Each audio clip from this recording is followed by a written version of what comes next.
यह ऐसा परम धर्म है,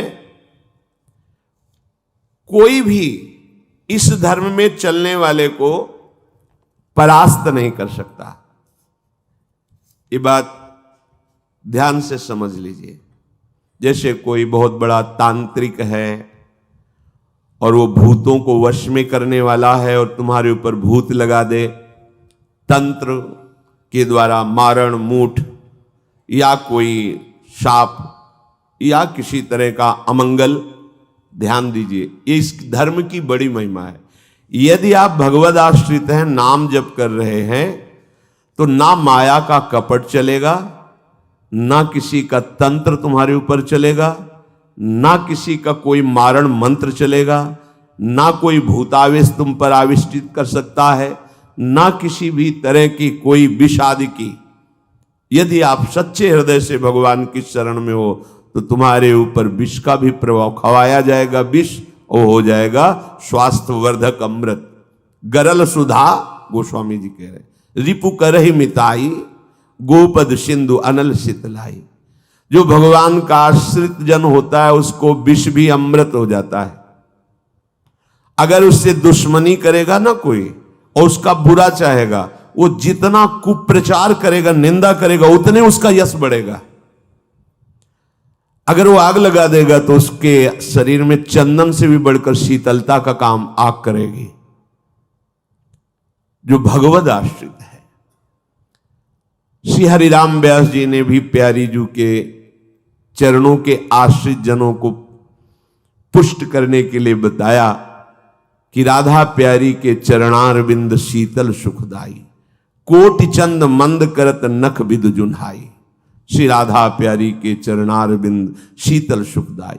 शाप ताप रोग शोक दारुण दुखारी, लाल इष्ट दुष्ट दलन कुंज भवन चारी। हमारी गोरी भोरी प्रियाजू के गोरे चरणारविंद का जिसने आश्रय ले लिया है, शरणागति ले ली है और राधा राधा नाम जप करता है, तो किसी भी ऋषि का साप उस पर लागू नहीं होगा।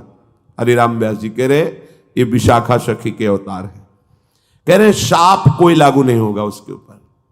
ताप दैहिक दैविक भौतिक ताप उसका स्पर्श नहीं कर सकता। कोई भी पाप उसे अपने अधीन नहीं कर सकता। किसी का भी तंत्र मंत्र उसके ऊपर लागू नहीं हो सकता, क्योंकि ये चरणारविंद लालजू के भी इष्ट है और ये चरणारविंद दुष्टों की दुष्टता का दलन करने वाले और हृदय में प्रेम प्रकाशित करने वाले हैं। कोई भी भयानक से भयानक रोग तुम्हारे शरीर पर हो सकता है, पर वो तुम्हें अधीन नहीं कर पाएगा। शाप ताप रोग शोक, बड़ी से बड़ी हानि होने पर भी तुम्हें शोक स्पर्श नहीं करेगा।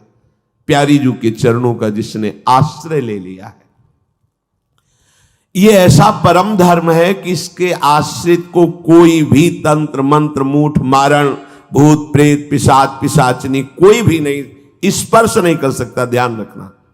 हां, अपना कल्याण कराने के लिए सामने आ सकता है, क्योंकि नाम जापक ही सबके कल्याण का सामर्थ्य भाव रख सकता। जो निरंतर नाम जप करता है उसमें सब सामर्थ्य आ जाती है। एक बार भाई जी से हनुमान प्रसाद पोद्दार जी समुद्र के किनारे बैठे नाम जप कर रहे थे, तो देखा एक सफेद पोशाक पहने हुए पाग बांधे हुए पारसी वेशभूषा में सामने खड़े हैं। भाई जी ने सदाचार के कारण कहा, बाबूजी क्यों खड़े हो, बैठ जाइए। तो उनका आप बोले तो मेरे में सामर्थ्य है आपसे बात करने की, डरना नहीं आप। भाई जी ने कहा मैं क्यों डरूंगा, आप कोई भयावह थोड़ी लग रहे हैं। बोले लग नहीं रहा, लेकिन भयावह हूं, मैं प्रेत हूं। भाई जी तो कोई बात नहीं। जो भगवत भजन में ये सब कई जगह ऐसा घटना में, गंगा किनारे जैसे श्मशान है, ऐसा नहीं कि प्रेत योनि नहीं होती, होती है, पर वो प्रभाव नहीं दिखा सकती। ऐसे प्रत्यक्ष देखा है। भाई जी ने कहा कि तो आप हमारे पास क्यों आए हो? बोले अपना उद्धार कराने के लिए। मुझे गीता कंठस्थ है, बहुत से शास्त्र कंठस्थ हैं, पर कुछ ऐसी मेरे से गलतियां हो गई जिनके परिणाम रूप मुझे प्रेत योनि प्राप्त हुई है। फिर मुझे आंतरिक संकेत हुआ है कि आप हमारा कल्याण कर सकते हो। भाई जी ने कहा तो बड़े आश्चर्य की बात है कि आपको गीता कंठस्थ है और फिर आप प्रेत योनि में गीता के एक श्लोक बोल दे तो प्रेत तो मुक्त हो जाता है। बोले मुझे से कुछ ऐसे भयानक अपराध हो गए, जैसे गुरुद्रोह है, वैष्णव अपराध, ये बड़े भयानक अपराध होते हैं। जब किसी का पतन होना होता है तो माया यही खेल खिलवाती है, क्योंकि और सब पाप है वो दरस परस अगनाश, गुरुजनों के संतों के दर्शनों से ही नष्ट हो जाते हैं। लेकिन संत द्रोह, नाम जापक, वैष्णव द्रोह, गुरु अवज्ञा, गुरुद्रोह, ये भयानक अपराध होते हैं, इनसे दुर्गति हो जाती है। तो अपना कल्याण करने के लिए कोई ऐसा भले नहीं तो किसी भी भक्त के सामने, भगवद आश्रित नाम जापक के सामने किसी का चेटक नहीं चलता है। जिसने भगवान नाम को और भगवद आश्रय को स्वीकार कर लिया उसे कभी कहीं भी कोई डिगा नहीं, और उसके सामने छल कपट नहीं चल पाएगा। एक श्री मथुरादास जी नाम के महापुरुष हुए हैं, तो बस कहे तिजारे मांझ भक्ति रस रास करिए एक बात ताको प्रगट सुनाइए। आयो बेशधारी को करे सालिग्राम सेवा, डोलत सिंहासन पे आन भीर छाइए। स्वामी के जो शिष्य भयो तीनों के भाव देखी, वाही को प्रभाव आए कहो ही भाई। नेक आप चलो उरीति को बिलो किए जू, बड़े सर्वज्ञ कही दुखे नहीं जाए। मथुरादास जी तिजारी ग्राम में निवास करते थे। वैसे संतों का जो ग्राम में निवास होता है वो जगत मंगल की भावना से होता है। किसी भी गांव में जहां जो संत वास्तविक भगवत प्रेमी रहते हैं वहां से भिक्षा लेकर उनको निष्पाप करते हैं, शिक्षा देकर के भगवत प्राप्ति कराते हैं, क्योंकि उनके श्रीमुख से नाम कीर्तन भगवत चर्चा होती ही रहती है। नंद नंदन की अनन्य उपासना करते थे। ये राजस्थान में ग्राम है तिजारे में, वहां वो रहते थे। जो भी समीप आता वो कुछ ही दिनों में ऐसा भक्ति रंग में रंग जाता, कुछ प्रभु के नाम में प्रीति हो जाती, समस्त असद आचरण छोड़ देता। बहुत से शिष्य हो गए, बहुत से अनुयायी हो गए, पर जो वास्तविक भजन नहीं करते हैं, भेष धारण करके संत का ठग वृत्ति रखते हैं, उनका अलग प्रभाव होता है। वो ज्यादा दिन चलता नहीं है। हम कहते हैं नाम घोष से क्या नहीं हो जाएगा, नाटक करने की क्या जरूरत है। अरे हम प्रभु के बहुत बड़े प्रिय दास हैं, तो जो कुछ चाहिए प्रभु अपने आप देंगे। काहे किसी के आगे नाटक करे, छल फैला। किसके आगे? जो बेचारे हैं, ये सब मारे हुए हैं कर्मों के, भोग वासना से जल रहे हैं, और तुम भगवत पार्षद हो करके बात बनी नहीं। तो एक उसी नगर में उनका प्रभाव सुनकर भेषधारी जो बहुत बड़े तांत्रिक थे, मारण आदि का प्रयोग करने में बड़े सफल थे, पर भेष साधु का रखे हुए थे, अपना प्रभाव दिखाने के लिए वहां उस गांव में पहुंचे। पहचानना बड़ा कठिन होता है। साधु और वेशधारी दोनों में पहचान बहुत कठिन होती। जब तक आप साधु नहीं हो तब तक आप साधु को नहीं पहचान सकते हो, क्योंकि जो वेशधारी स्वांग करेगा वो साधु से भी अच्छा करने की चेष्टा करेगा, क्योंकि स्वांग कर रहा है ना, तो बड़े बड़े भ्रमित हो जाते हैं। दर्शन भक्त अनूप, सेवक जी ने लिखा है, पर रूप न शोभित प्रीति बिनु, और प्रभाव उनका ऐसा भरम भटकत भूप, बड़े बड़े राजा भ्रमित होकर उनके शिष्य बन जाते हैं। वेश का ऐसा प्रभाव है। इसीलिए भगवत रसिक जी ने एक पद में लिखा है, भेषधारी हरि के उर शाले, जो वेश केवल बनाया है रुपया पैसा के लिए, भोगों के लिए, हमें तो लगता है नहीं बनाना चाहिए, और काम कर लेना चाहिए, क्योंकि इसमें शुद्ध संतों को गालियां पड़ती हैं, शुद्ध भगवत मार्ग के पथिकों का अपराध बनता है, जिससे तुम कुल परंपरागत नष्ट हो जाओगे। जो वेश धारण करके संतों को गालियां दिलाते हैं, कुल परंपरागत नष्ट हो जाएंगे। क्योंकि जैसे आपकी श्रद्धा है किसी संत वेश पर और आपकी श्रद्धा टूटी, गलत आचरण हुआ, तो आप ही कहोगे सब ऐसे संत होते हैं, ऐसी गालियां दोगे, ऐसा अपराध करोगे, उसका मूल कारण वो बना वेशधारी, इसलिए उसका सर्वनाश होगा। तुम्हारा तो पतन हो ही गया, उसका सर्वनाश हो जाएगा। भगवत रसिक जी ने जहां भगवत महिमा, संतों की महिमा लिखी है, वहां एक दो पद ये भी लिखे हैं कि वेशधारी हरि के उर शाले, वेश जो केवल कपट वेश बनाए हैं, वो भगवान के हृदय में बड़ा दुख पैदा करते हैं, क्योंकि दासत्व तो भगवान का ही लिए है ना। बोले ये लोग दंभी लोभी कपटी नट से शिष्णोदर को पाले। शिष्ण कहते हैं जनेन्द्री को, उदर कहते हैं रसेंद्री को। उदर का संबंध रसेंद्री से, मतलब रसेंद्री के स्वाद से पेट भरते हैं, और जनेन्द्री भोग के लिए लालायित रहते हैं, पर ये भेष धरे होते हैं भगवान के दासत्व का, साधुता का। बोले गुरु बने घर घर में डोले, नाम धनी का बेचें, परमारथ सपने नहीं जाने, पैसा नहीं को खींचे। कंठी जेबे में रहती है, घर घर में जाकर के कंठी बांधना, रुपए लेना, फसाना। परमार्थ खुद नहीं पता, स्वप्न में नहीं जानते कि परमार्थ किसे कहते हैं, परमार्थ का ककारा नहीं आता, और लाखों कंठिया बांध के अगर एक एक देगा तो 1 लाख तो हो ही गए ना, बढ़िया है। हमने तो आज तक ऐसे साधु कभी एक नहीं देखे जो साधु रहे वैसे खुद और दे, ऐसे देखा है, ऐसे करते नहीं। पैसे देने वाले का आदर कभी साधु के यहां नहीं होता। अगर आदर हो रहा है तो साधुता में कच्चाई है। धनी, अभिमानी, पदाधिकारी, पैसों वालों का आदर साधु के यहां नहीं होता। अगर होता है तो कच्चाई है, सच्चाई नहीं है। सच्चाई होगी तो जान रहा है कि जिसके द्वारा भेजा गया है हम उसको देख रहे हैं। तेरे को क्या दे, तेरे को लग रहा है तो हमने एक बार कसम खवाई थी, 3 बार कहा था तुम्हें तुम्हारे आराध्य देव की कसम है, अगर ऐसा लगता हो कि यहां तुमसे पोषण होता कभी मत देना, क्योंकि हमें पता है हमारा भरण पोषण हमारे गुरु से होता है, आचार्य से होता है, इष्ट से होता है।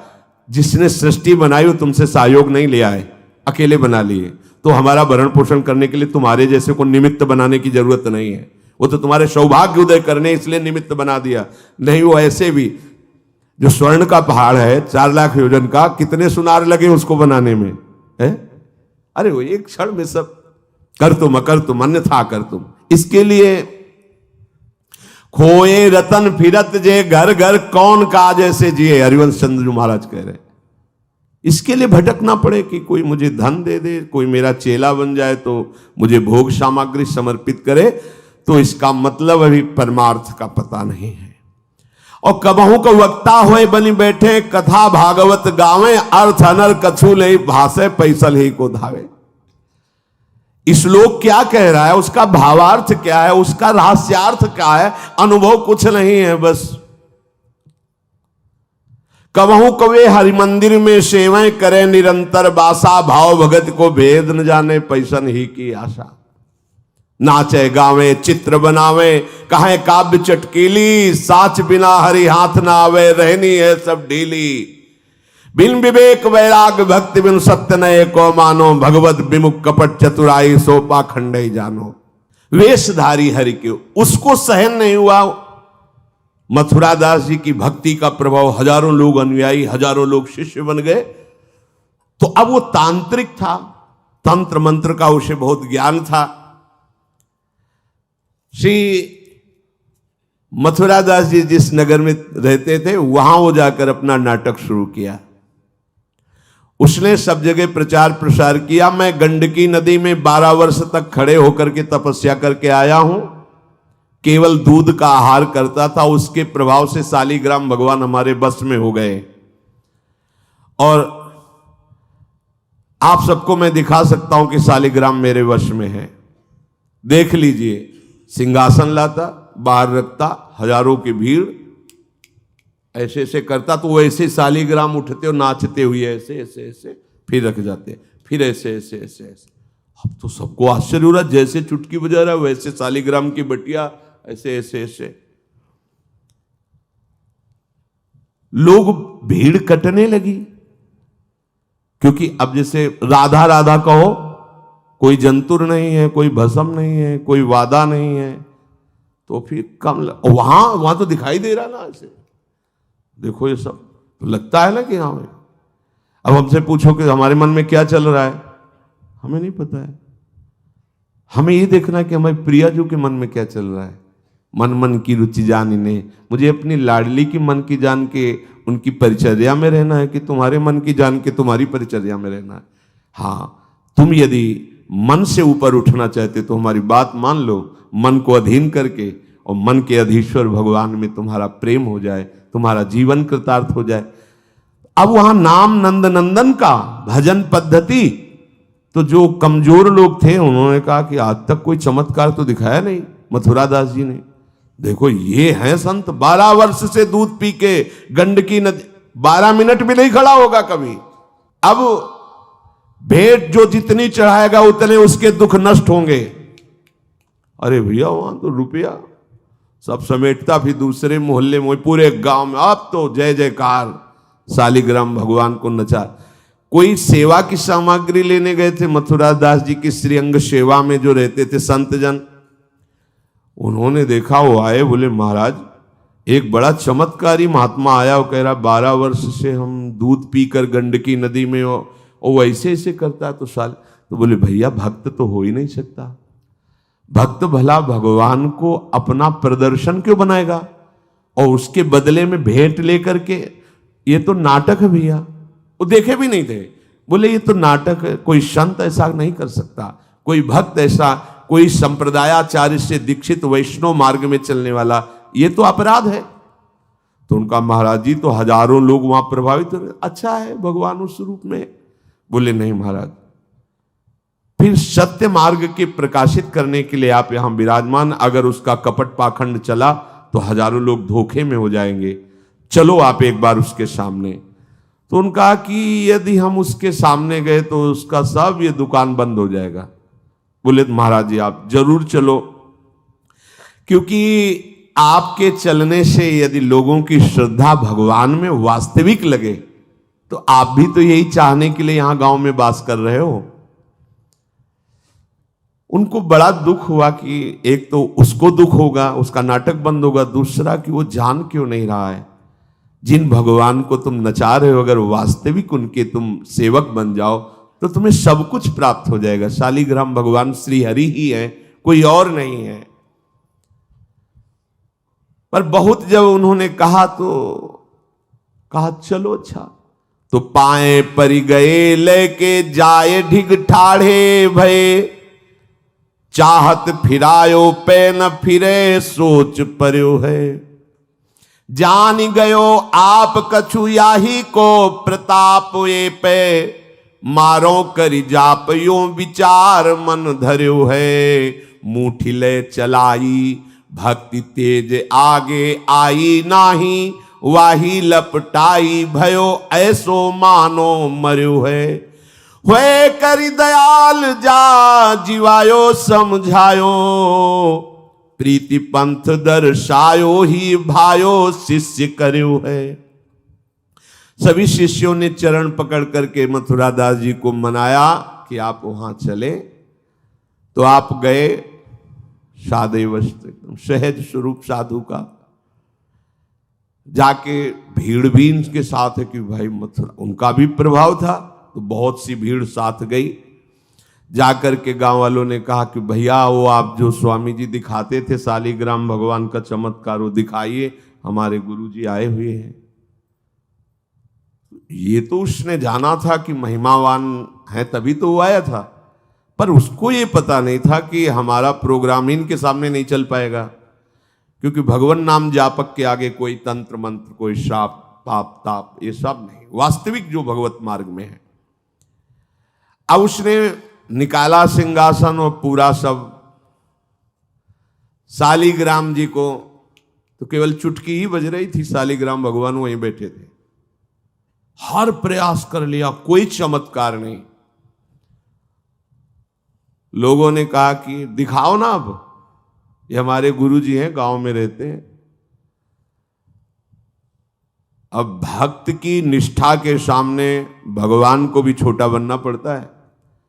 इतने महान भगवान भक्त बलि जी के सामने बामन बन के भीख मांगने के लिए गए। भक्ति निष्ठा जीत सकते थे, आज्ञा दे सकते थे, ना आज्ञा दी और ना विजय प्राप्त की। भिक्षा में मांग करके दिया माता अदिति को कि आपकी चाह है कि राज्य पद देवराज को मिले, तो आपकी आराधना से मैं जाऊंगा, पर वो मेरा भक्त है, ना युद्ध करूंगा ना आज्ञा दूंगा, पर मांग के लाऊंगा। भगवान भिक्षुक बन के गए।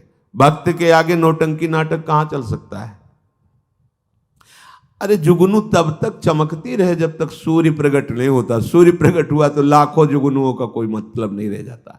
नौटंकी नाटक, ये साधुता का भेष धर के कितने दिन चलेगा? जिस दिन पोल खुलेगी ना, उस दिन सब नष्ट हो जाएगा, सब नष्ट हो जाएगा। लोग परलोक तो पहले ही नष्ट हो चुका था। पाखंड न करे। हम कह रहे हैं तुम्हें धन चाहिए, तुम्हें सम्मान चाहिए, राम राम भजो, कृष्ण कृष्ण भजो, हरि हरि भजो, विश्व नमन करेगा, ईमानदारी से भजो। हमने ऐसे संत भगवान देखे, ककहरा नहीं पड़े, कुछ नहीं जानते, बस एक ओम, दुई ओम, तीन ओम, चार ओम ऐसे जपते, और लोग न्यौछावर थे, सीधे सरल ओम ओम, राम राम, कृष्ण कृष्ण, साफ सिद्ध। कबीरदास जी जैसे वहां पर राम राम राम राम। श्री स्वामी सत्संगानंद जी महाराज बक्सर, बस इतने। जब कोई बेटा राम राम, ऐसे लगते थे कि मतलब इनको पी जाएं, अपने हृदय में रख ले। इतने दुलारे वयोवृद्ध थे, ऐसा सुंदर रूप, ऐसी कोमलता, ऐसा आकर्षण, बस राम राम राम राम। अरे प्रभु के नाम में क्या नाटक करने की जरूरत क्या है? पाखंड कर। प्रभु महालक्ष्मीपति हो, तुम्हें लक्ष्मी ही चाहिए तो वो सब दे देंगे। काहे को नाटक करे? काहे को किसी को भ्रम में डाले? तुम भ्रम में हो, दूसरे, अरे भैया तुम राम राम जपो, कृष्ण कृष्ण जपो, तुम्हारा मंगल इसी, बस इसी में मंगल होगा, दूसरा मंगल कर ही नहीं सकता। अब उनके प्रभाव से उनका कुछ नहीं हुआ। अब तो लोग कहने लगे दिखाओ ना, इसका मतलब तुम नाटक कर रहे थे। अब सबके सामने उसका मान नष्ट हुआ, उसका सब तंत्र बेकार हो गया। कुछ लोगों ने कहा पकड़ो और मारो इसको, पीटो, बहुत नाटक करके रुपया कमा लिया, सब छीन लो, धन छीन लो। किसी ने कहा मार पीट के इसे न्यायाधीश के, पुलिस डिपार्टमेंट को दो। ये मथुरा दास जी ने सबसे कहा देखो अगर हमको लाए हो तो हमारी बात मानो, इनको किसी भी तरह का कष्ट मत दो, कोई भी बंधन नहीं। और उनसे कहा भैया आप जिसका नाटक कर रहे हो ना, अगर सत्यता से इसे मान लो तो जिन लोगों ने रुपए चढ़ाए ये बहुत थोड़े हैं, वो तुम्हें निहाल कर देगा। सत्यता से भजन करो, ये काहे को नाटक करते हो? इतना कह के वो चले गए। पर उसको समझ में नहीं आया। उसने कहा अच्छा तुम अपनी दिखा दी, अब मेरी देखना। सबके बीच में कहा तुमने अपनी दिखा दी, अब मेरी।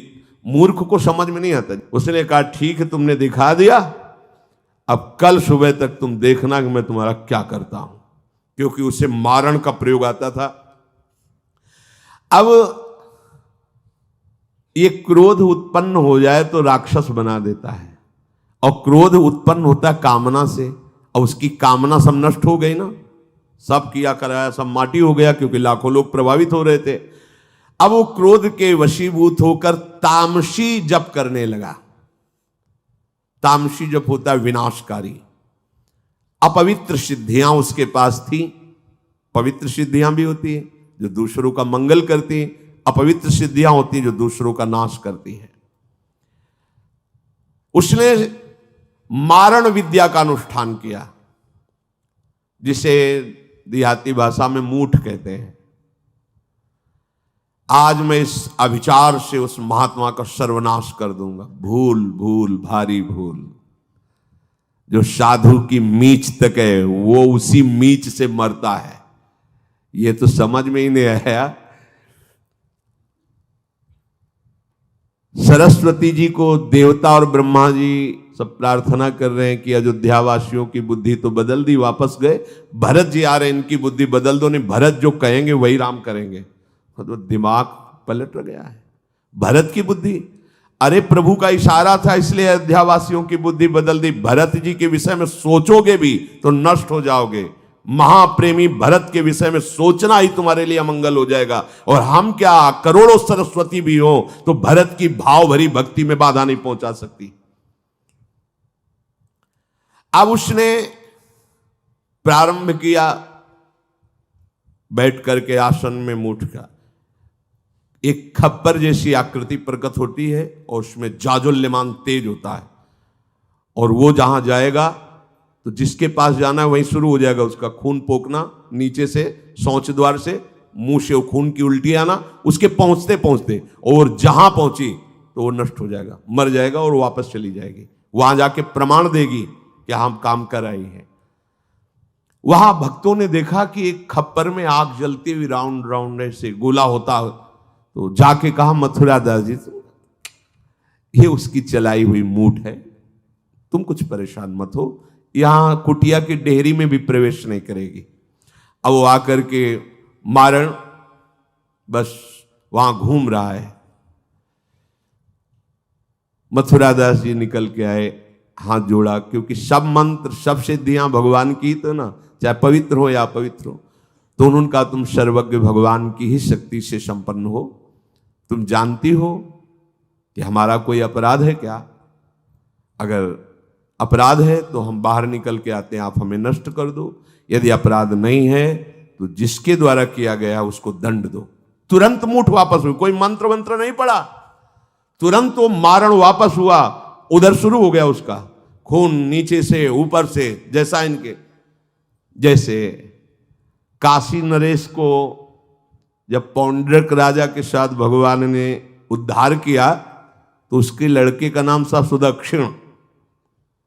वो पंडितों से विला बोला ऐसा मारण प्रयोग कर सकते हो कि द्वारिका को मैं द्वारिकाधीश नष्ट कर दे। मंत्र में ताकत होती पर उनको ये पता नहीं था जिससे मंत्र प्रकट हुए भला उन पर कैसे प्रभाव चले। उन्होंने कहा हाँ, तो उनका भारी दक्षिणा देंगे। तो काशी में अनुष्ठान शुरू हो गया और प्रकट हुई कृत्या। ऐसा नहीं, मंत्रों में ताकत होती है।